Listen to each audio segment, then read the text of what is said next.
Hi, this is Static Frog Girl from Total Space, and welcome to Engine Chill.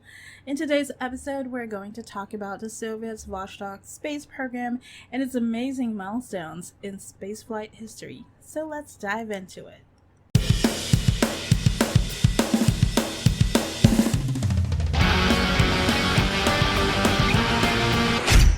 The Vostok program was a Soviet space program project that ran from 1960 to 1963 and achieved many amazing milestones in spaceflight, including placing the first man in space, the first woman in space, and the first joint flight of two different crewed orbiters. The Soviet Union secretly pursued the Vostok program in competition with the United States Project Mercury. The Vostok rocket derived from the Soviet R-7 ICBM and was designed for the human spaceflight program. It was a subset of the R-7 family of rockets. The development of the R-7 began in 1953, led by Sergei Korolev. Korolev is the counterpart of von Braun. Now, question for you guys. Who is a better rocket scientist in your opinion? Is it Korolev or von Braun? Comment down below. I'm excited to see your thoughts. I actually made a Twitter poll about it the other day. It looks like von Braun wins. Personally, I appreciate the work of von Braun, and I think that he definitely had the edge in results. But I have to give Korolev my vote between these two. It's not that I don't appreciate von Braun or think that Korolev built better rockets. It's that Korolev managed to make things work so well with so much less to work with it. Now the engines. The engines were designed by Valentin Glushko. Glushko is a Soviet engineer and designer of rocket engines during the Soviet-American space race. The Vostok K was built from the R-7 and added a third stage. It uses a kerosene and liquid oxygen engine.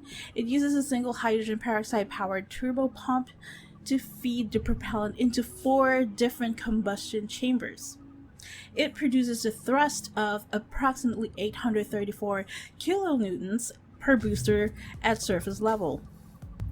The first stage is composed of 4 independent boosters. Each of these boosters were powered by an RD-107 rocket engine. Each RD-107 engine has small vernier thrusters to aid and guide the rocket during space flight.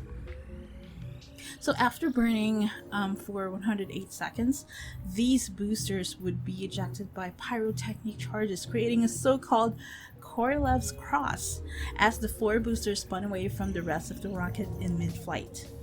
Now for the second stage is powered by a single RD-108 engine. The same engine as the RD-107, but it has a 4 vernier rockets arranged symmetrically around it. This provides full control authority to the stage. The third stage is powered by a single liquid oxygen kerosene RD-109 engine.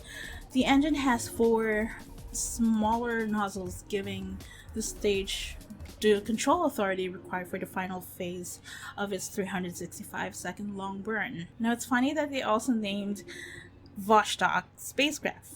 The Vostok spacecraft was composed of 2 individual modules. Now let's talk about the instrument section and the descent system. The instrument section contained the propulsion systems of Vostok, as well as the batteries to power the spacecraft and the thermal management system for life support. It is equipped with a single S5.4 engine composed of 1 main combustion chamber and 4 verniers for orientation control. This engine alone was responsible for deorbiting the vessel and returning the cosmonauts safely to Earth. The Vostok was stacked with enough supplies to support the cosmonaut for 10 days in space. Now the descent uses an umbilical and ejectable metal straps named Sharik, or Little Sphere. Its distinctive format was chosen to simplify atmospheric reentry.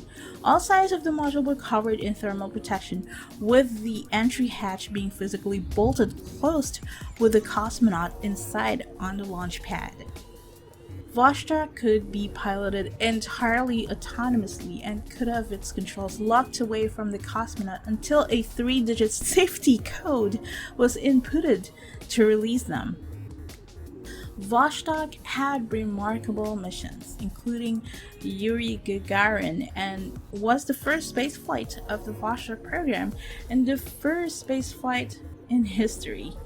Also, Vostok took the first woman in space, Valentina Tereshkova. The Vostok program was cancelled and eventually replaced by the Soyuz program, which is still operational today. Hope you learned something from this episode of Engine Chill, and many thanks to our patrons. If you like this episode, please give it a thumbs up, and this has been Static Firecall. See you on the next Engine Chill.